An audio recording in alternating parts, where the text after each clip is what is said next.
বহু প্রতীক্ষার পর উন্নত চিকিৎসার্থে আজ রাতে লন্ডন রওনা হবেন বিএনপি চেয়ারপারসন ও সাবেক প্রধানমন্ত্রী বেগম খালেদা জিয়া। রাত 10টায় হযরত শাহজালাল আন্তর্জাতিক বিমানবন্দর থেকে কাতার আমিরের পাঠানো রয়্যাল কাতার আমারি বিশেষায়িত এয়ার অ্যাম্বুলেন্স যোগে যুক্তরাজ্যের রাজধানী লন্ডনের উদ্দেশ্যে ঢাকা ত্যাগ করবেন তিনি। হিথ্রো বিমানবন্দরে বেগম জিয়াকে অভ্যর্থনা জানাবেন তার বড় ছেলে ও বিএনপির ভারপ্রাপ্ত চেয়ারম্যান তারেক রহমান এবং পরিবারের সদস্যরা। অর্ধযুগের বেশি সময় পর দেখা হবে মা ও ছেলের।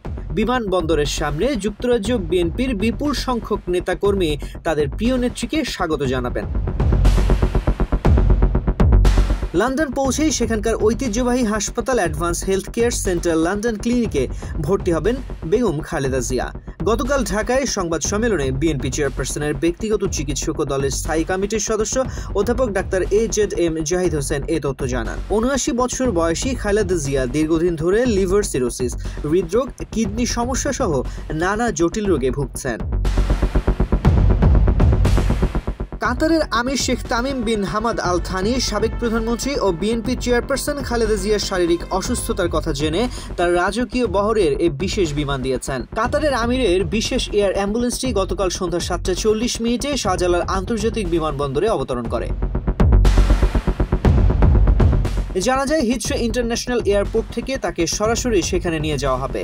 কাতারের আমিরের পাঠানো বিশেষ এয়ার অ্যাম্বুলেন্সে রাজকীয় কাতারের ৪ জন চিকিৎসক এবং প্যারামেডিক্স থাকবেন।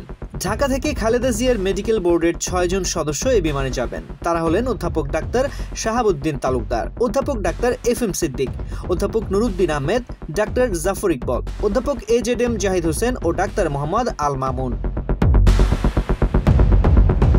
এছাড়া বেগম খালেদা জিয়ার সঙ্গে তার ছোট পুত্রবধূ সৈয়দা শর্মিলা রহমান, চেয়ারপারসনের উপদেষ্টা এনামুল হক চৌধুরী, বিএনপির নির্বাহী কমিটির সদস্য তাবিদ আউয়াল ও খালেদা জিয়ার একান্ত সচিব ABM আব্দুস সাত্তার সহ ব্যক্তিগত কয়েকজন কর্মচারী রয়েছেন।